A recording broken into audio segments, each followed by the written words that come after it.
오늘 이 말씀은 여러분 성경에 표기된 것처럼 마가복음과 마태복음에서만 기록된 내용입니다. 이 마태복음에서는 가나안년이라 이렇게 나오고, 또 마가복음에서는 헬라인인데 수르보니에게 족속이다 이렇게 말을 하고 있어요.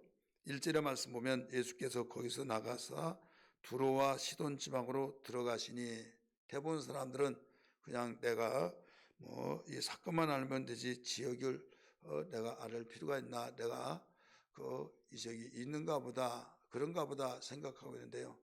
우리가 성경을 좀 알기 위한다고 한다면, 지금 성경이 참 좋아졌고 또 칼라로 나와 있는데 뒤에 보면 지도가 있을 거예요. 지도가 있는데 예수님 당시의 지도 혹은 신약시대 지도 거기 보시면 시돈이 어디 있고 또 두로가 어디 있는가, 두로가 어디 있는가, 이걸 보시면 큰 도움이 될 겁니다.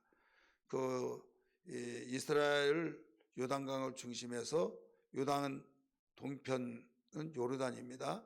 요단 서편은 이제 이스라엘 가나안 땅 이런데요. 그 다음에 바다가 있어요. 바다가 이제 지중해인데 거기에 우리나라 포항같이 토끼꼬리처럼 나온 데가 가멜산입니다. 그 유명한 엘리야가 450명, 400명 더하기 850명을 하늘에서 불이 떨어져 응답받는 그것으로 약속대로 그 우상을 섬기는 선자들을 다 죽이는 장면이 나오죠. 이 가멜산에서 북쪽으로 올라가면 시돈이 나오고 두로가 나옵니다. 이건 놀라운 구약 성경에 많은 언급이 되어져 있습니다. 두로 왕, 이런 시돈 땅, 사렙답 과부, 이런 내용이 나오죠. 다 거기에 사는 사람들을 가르쳐 준 거예요.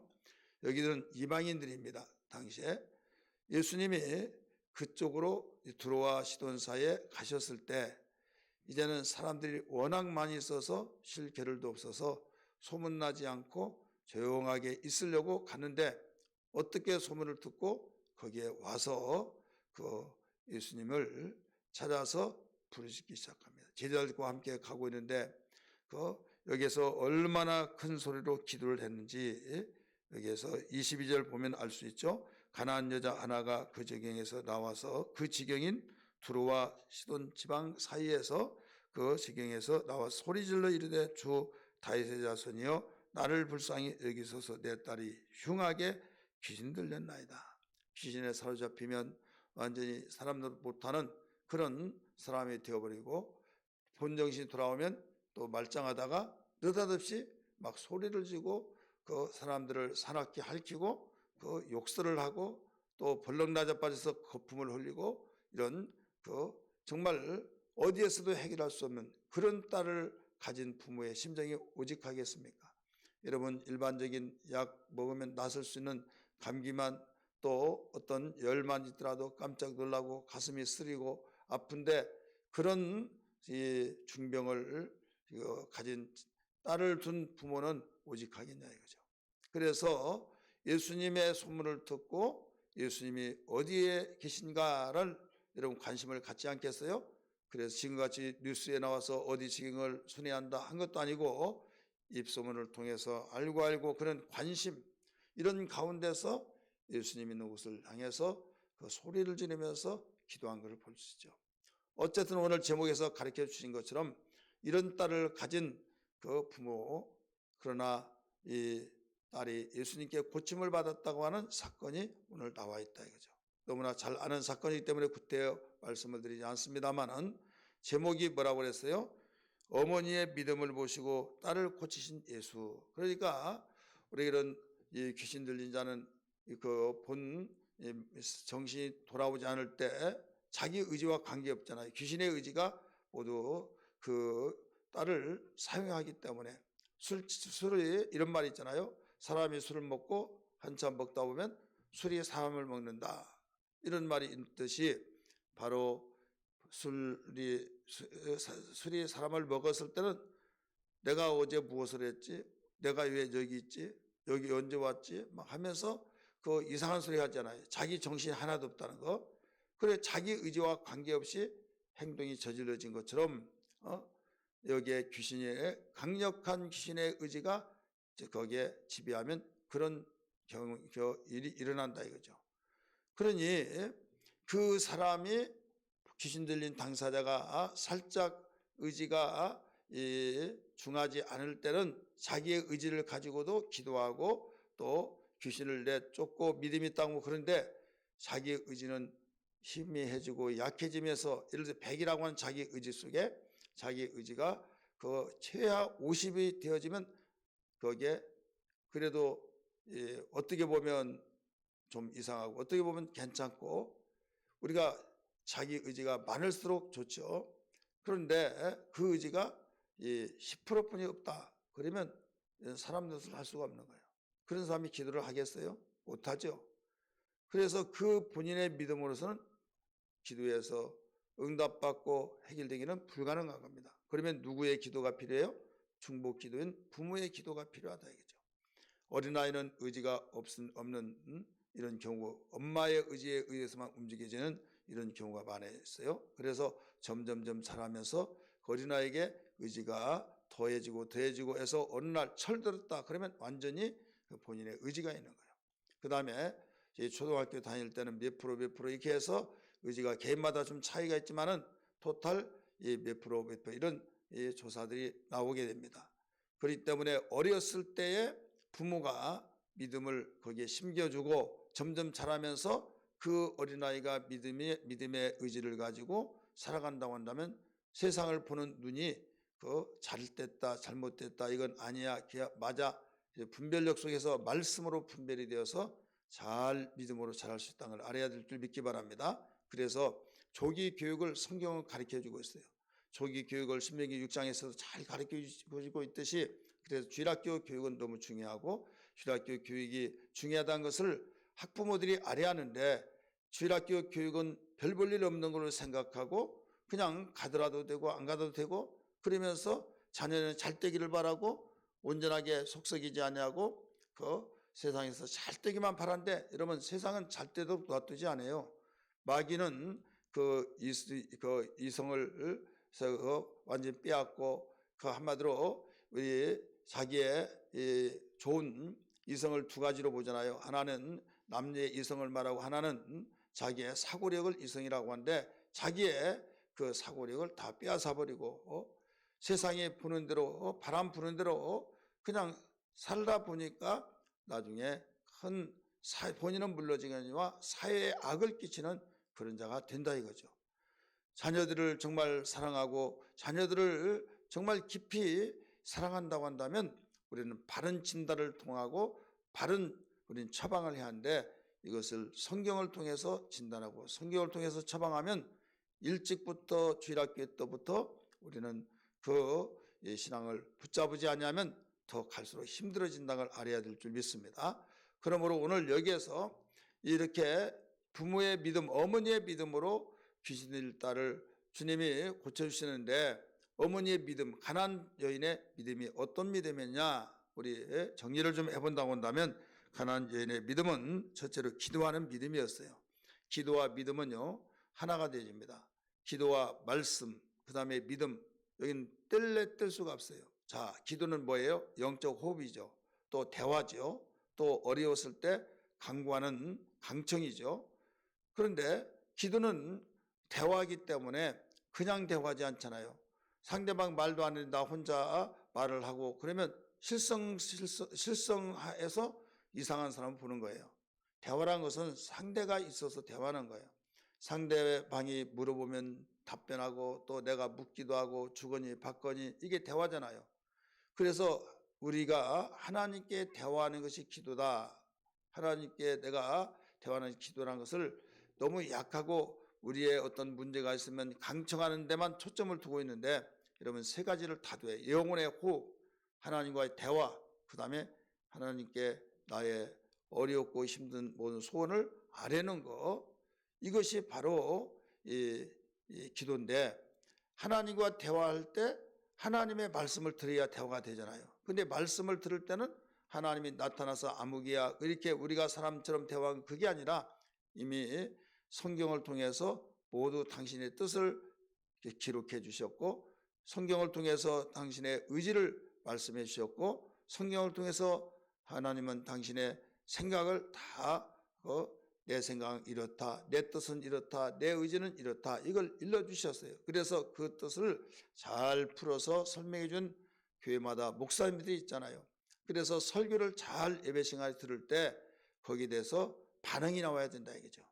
내가 거부 반응이 일어날 때도 있고, 내가 정말 뉘우쳐서 부끄러울 때가 있고, 그래서 내가 잘못했구나, 잘못 살았구나, 이런 반응이 나올 수도 있고, 나는 지금 정말 하나님 뜻대로 사는데 다른 사람이 다 이상하다고 하는데 오늘 말씀을 듣고 보니 하나님께서 나를 인정해 주시네 해서 위로를 받을 때가 있고, 아니면 내가 지금 정상적인 길을 가고 있구나 이렇게 생각할 때가 있어요. 그래서 그 반응에 따라서 하나님, 내가 너무나 힘들었는데 하나님 나를 위로해 주셨네요, 감사합니다, 이렇게 기도할 수도 있고, 또 내가 절망하고 좌절하고 있을 때, 죽고 싶은데 왜 죽느냐 막 하면서 강하고 담대하라, 내가 너와 함께한다 막 이런 말 들을 때 내가 그 말에 큰 힘이 되어서 하나님, 내가 잠시나마 내가 너무 힘들어서 살고 싶지 않아서 이런 생각을 했는데 오늘 나를 향해서 말씀해 주신 것을 감사합니다. 주님, 무엇보다도 주님이 나와 함께함을 잊지 않냐고 계속 살아가게 해주세요. 그러면 그 말씀을 듣고 대화하면서 기도하는 거예요. 믿으시길 바랍니다. 그래서 설교 끝나고 오늘 말씀을 붙들고 기도하겠습니다. 또 설교를 정리하면서 오늘 이렇게 기도합시다, 이런 내용을 하잖아요. 그래서 그 말씀을 붙들고 기도한 것이 대화다 이거죠. 그렇게 말씀을 듣다 보면 내 생각과 하나님의 생각, 내 뜻과 하나님의 뜻, 하나님의 의지와 내 의지가 다 다르잖아요. 같으면 일직선되고 같으면 정말 귀한 것인데, 틀렸을 때는 어디에 의지와 어디에 뜻과 생각을 맞춰가느냐, 내가 믿음의 주로 섬기는 주님의 뜻에, 주님의 생각에, 주님의 의지에 뜻을 맞춰가면서 신앙생활하는 것이 온전한 신앙생활이라는 걸 믿기 바랍니다. 이것이 성숙한 신앙이에요. 우리는 세상에서 육체가 나왔기 때문에 육신의 모든 생각을 하다 보면 세상의 소리를 듣고 세상의 모든 돌아가는 것을 듣고 세상에다 지상낙원을 세우려고 하다 보니까 하나님의 말씀에 위배되면서 정반대로 가는 때가 많아요. 그러다 보니까 오직 우리는 나는 하늘에 속했다, 하나님께부터 거듭난 하나님의 자녀다, 나는 하나님의 나라에 소망을 두고 살아야 한다 하면서 두 가지가 계속 팽팽하게 내 자신 속에서 싸우고 있다 이거죠. 이 싸움을 선한 싸움이다, 믿음의 싸움이라 이렇게 말해요. 믿음의 싸움에서 이길 때만이 우리는 승자가 될 줄 믿습니다. 하나님이 밀어주시고 이끌어 줄 줄 믿으시길 바랍니다. 그래서 어떤 가운데서도 이런 확신을 가지고 나를 쳐서 복종시킬 때만이 하나님이 나타나셔서 일하시고 하나님이 강권적으로 우리를 후원하시고 인도하신다는 걸 알아야 될 줄 믿기 바랍니다. 그래서 여기에 기도가 이렇게 중요한데, 하나님께서는 이렇게 믿음 있는 사람을 통해서 그 일을 하시는데, 왜? 당신의 뜻에 부합하고 당신의 뜻에 또 생각에 의지에 부합하기 때문에 도와주지 않을 이유가 없잖아요. 하나가 되었으면, 주님과 함께하면, 주님이 같이 가는데 그 주님이 가는 곳에 내가 가고 내가 가는 곳에 주님이 계시고, 그럴 때 안 될 이유가 없죠. 불행할 이유가 없죠. 그래서 이 원리를 가지고 신앙생활하는데 그냥 덤벙덤벙 하면서 나는 내 믿는 방법이 있어, 내가 믿는 방법이 있다고 하면서 옛날 미신 섬겼듯이 그렇게 섬기면 10년 20년 아니면 죽을 때까지 교회 생활하더라도 변화도 없고, 여러분 어쩌다가 돌을 던졌더니 저 전봇대에 붙었던 매미가 돌에 찍혀서 떨어지듯이 바로 어떻게 하다 보니까 응답받으면 하나님이 응답이셨다 좋아하다가 내가 그렇게 기도하다가 응답했으면 왜 하나님이 응답 안 해주냐 하면서 결국은 실족하고, 그렇게 열심히 다녔다가 나중에 실족한 사람이 얼마나 많습니까? 나도 다 해봤다, 새벽 기도도 해보고 철야도 해보고 금식도 해보고 내가 하라고 대로 다 했는데 나하고는 안 맞다, 이런 사람들이 의외로 많아요, 안 많아요? 많죠. 원리를 몰라서 그래요. 그렇기 때문에 말씀과 기도는 하나가 되어질 때 하나님은 일하셔서 역사가 일어납니다. 이것은 어제나 오늘이나 영원토록 동일한 걸 믿기 바랍니다. 그래서 이 가나안 여인은 귀신들 딸을 주님이 고치는 이유는 이 여인의 믿음을 보고, 어떤 믿음이었다고요? 기도의 믿음. 그 기도의 믿음인데 그냥 이 기도는 보통 기도가 아니었어요. 절명의 기도였습니다. 사느냐 죽느냐 하는 기도였어요. 두 번째는 자기를 내려놓는 기도였어요. 우리 절명의 기도는 22절에서 우리 읽었죠. 정말 딸이 그런 귀신 들려서 그렇게 되어졌을 때 내가 살아서 마나, 내가 정말로 정말 최대한 나는 다른 건 다 해봤지만 이 일만 안 해봤다 하면서 사느냐 죽느냐 그런 심정을 가지고 이 주다윗의 자손이요 이런 말까지 하잖아요. 가나안 여인이 이 정도 안다고 한 것은요 그만큼 사모하고 그분이 어떤 분이라는 걸 벌써 알았기 때문에 저 다윗의 자손이요 다윗의 자손이요 나를 불쌍히 여기소서 내 딸이 흉악하게 귀신 들렸나이다. 자기의 딸이 귀신 들린 것을 노출하고 싶지 않잖아요. 근데 다 털어놓고 내려놨어요. 그 다음에 23절 또 말씀 보세요. 예수는 한 말씀도 대답하지 아니하시니 제자들이 와서 청하여 말하되 한 말씀도 말을 하지 않았어요. 그렇게 부르짖고 소리를 지르더라도 예수는 말 한마디 안 씁니다. 너무 시끄러워서 선생님 저 여자들이 그렇게 소리 지르고 저 여자가 소리 지르고 따라오는데 너무 듣기가 싫습니다. 너무나 시끄럽습니다. 좀 제발 좀 나무라시든지 어떻게 해서든지 좀 되돌려 보내라고 하니까 예수님이 말씀하십니다. 24절에 나는 이스라엘 집에 잃어버린 양 위에는 다른 데로 보내심을 받지 아니했다 이런 말을 했어요. 나는 저 여자와 상관이 없다. 사람이 물어보면 대답을 해야 하잖아요. 또 소리 질러서 그러면 나 불렀냐고 좀 대답이라도 하고 해야 하잖아요. 근데 아무 말씀 하지 않았다. 기분 좋아요 나빠요? 무시한 것 같고 또 이 제자들이 그렇게까지 말하는데 나는 이스라엘에 잃어버린 양으로 보내심을 받지 않았다. 나는 관계없다. 자, 얼마나 존심상하겠습니까? 여러분 신앙이란 것은요 믿음이란 것은 내 존심을 앞세우고 내 존심을 그대로 두고 신앙생활은 절대 온전하게 할 수가 없어요. 온전한 믿음이라고 하는 것은 나의 자존심을 자아를 내려내야 된다 이거죠. 주님 앞에 내려놓을 때만이 우리는 신앙생활이 온전해진 걸 믿기 바랍니다. 그래서 이 여인은 그럼에도 불구하고 오히려 달려가서 예수님 앞에 넙죽 엎드려서 이렇게 말합니다. 주여 저를 도와달라고 25절에서 가르쳐주고 있죠. 이건 실망치 않고 바로 여기서 주님께 기도하였어요. 엎드려서 기도했어요. 절하면서. 우리 다시 봅니다. 25절 여자가 와서 예수께 절하며 이르되 주여 저를 도우소서 이렇게 말을 했죠. 그러면서 대답하여 이르시되 예수님이 말씀하셨어요. 자네의 떡을 취하여 개들에게 던짐에 마땅치 아니하다. 자, 도와달라고 하니까 알았다. 너 대단하다. 이렇게 말하지 않았어요? 자네의 떡을 취하여서 자네가 떡을 맛있게 먹고 있는데 뺏어서 개에게 던져주냐? 자, 개로 예를 들으면서 개 취급에 대한 이렇게 말하는 것 같은 존심이 더 존심이 상했어요. 근데 그래도 여기에서 그런 말씀에 의해서 개의치 않았어요.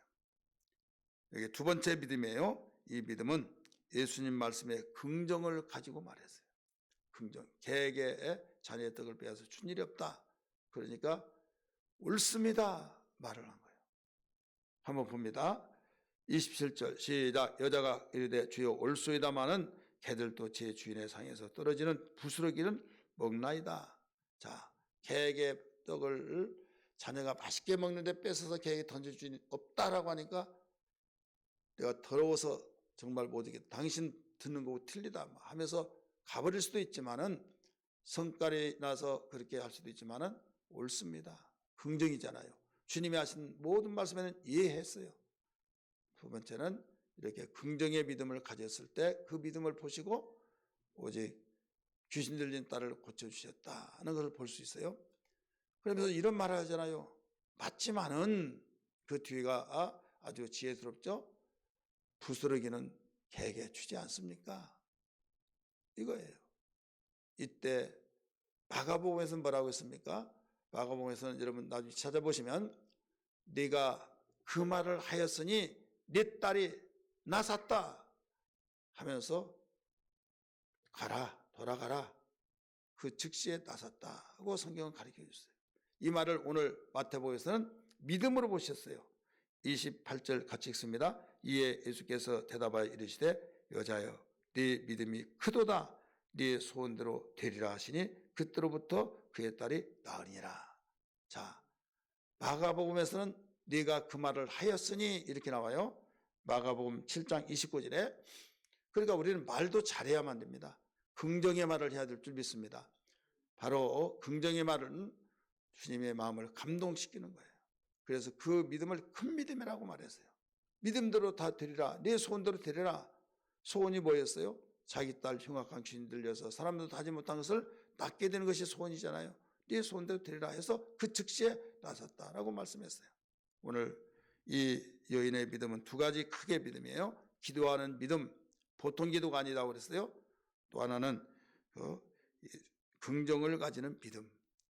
그래서 고린도서 1장 19절 20절 보면 예수님의 말씀은 얼마든지, 우리 하나님 말씀은 얼마든지 예수 안에서 이해가 되니 해서, 내가 기분이 나쁘더라도 하나님 말씀은 이해가 된다 해서 부정적으로 생각하지 말고 긍정으로 생각해서 믿음이 큰 믿음이 되어야 될 줄 믿습니다.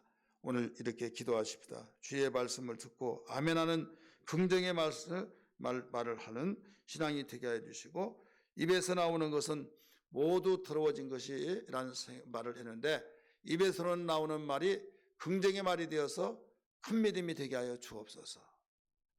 믿음, 이거 입으로 들어간 것이 더러운 것이 아니라 입에서 나오는 것이 더럽다. 왜? 마음에서 나오기 때문에. 어제 아침에 말씀드렸잖아요. 오늘 우리는 입에서 나오되 우리에게 긍정의 말이 나옴으로써 믿음이 나와서 큰 믿음 되어 모든 기도에 응답받는 신앙이 되게 하여 주옵소서. 이런 기도의 시간 되기를 주의 이름으로 축원합니다.